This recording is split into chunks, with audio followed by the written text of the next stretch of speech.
No warning signs that I'm aware of. And it was a revelation that the White House had no intention of making public. President Bush was told in August that Osama bin Laden might be planning an attack involving the hijacking. Could have predicted. Nobody in our government, at least.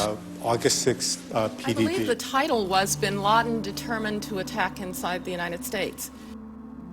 70% of family members' questions were never answered during the 9/11 Commission report. Lee Hamilton and Thomas Keane said they were set up to fail. I mean, I'm a member of the commission. It's a scam. It's absolutely disgusting. The questions, Mr. President. The questions. Building 7 ablaze at the moment and apparently getting ready to collapse. Building 7, freefall collapse. Well, no, there's number 7 coming down. The excitement and the fun that people get watching an old building being demolished, and they wired very carefully for days, and it's a very careful operation. Third time today. It's reminiscent of those pictures we've all seen too much on television before, when a building was deliberately destroyed by well-placed dynamite to knock it down. The smartest thing to do is pull it. And they made that decision to pull, and then we watched the building collapse.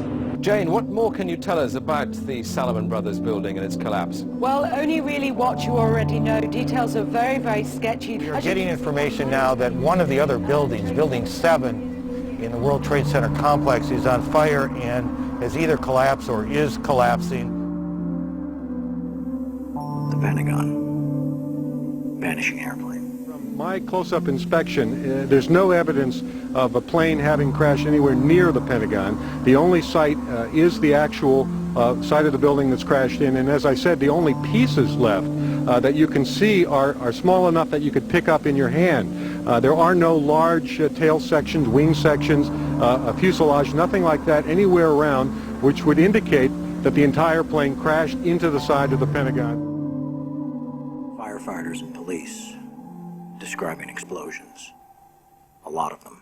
The secondary explosion. We've got numerous people covered with dust from the secondary explosion. Just floor by floor instead of popping out. It was if they had detonated. Yeah, if they were planned to take down a building. Boom, boom, boom, boom, boom, boom, boom. Looks sort of like the building just demolished. Even if there was no secondary explosives in the building. Kind of like gunfire.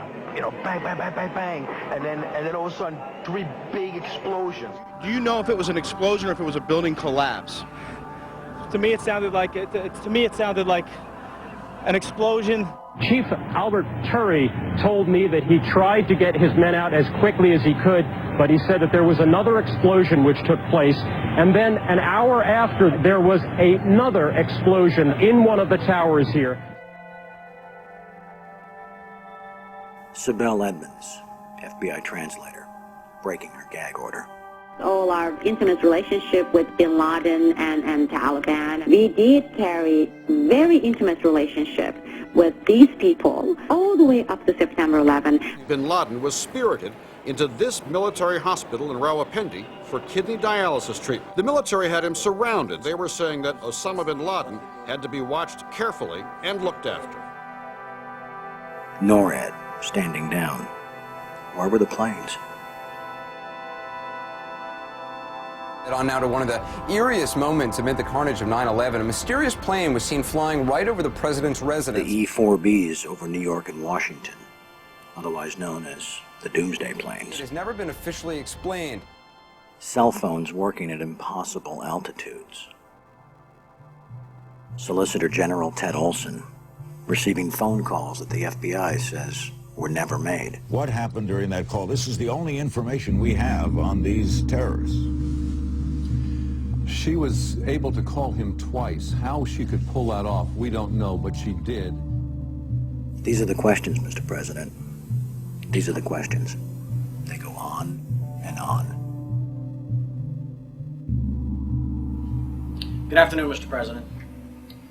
I come to you today representing the families of the victims of September 11th, as well as millions of my fellow Americans. Hopefully by now you've had a chance to read my letter to you, 20 Minutes with the President, and if not, at least had its contents brought to your attention. We have questions, Mr. President. Lots of questions. A lot of them are detailed in my letter, but trust me, there are hundreds more questions.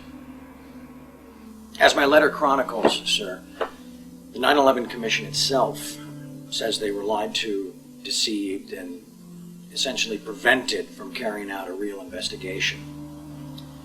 The people of the United States and the world demand the truth, sir. We have to continuously ask questions. That's what a patriot does. That's what a true American does. We ask questions. You, sir, have the power as well as the responsibility to initiate a truly independent congressional investigation into the events of 9/11 as well as its aftermath. We want our country back, Mr. President. Therefore, I'm not just calling on you and your team. I'm calling on each and every American citizen to wake up, stand up, and demand the truth. We're counting on you, Mr. President. Be on the right side of history.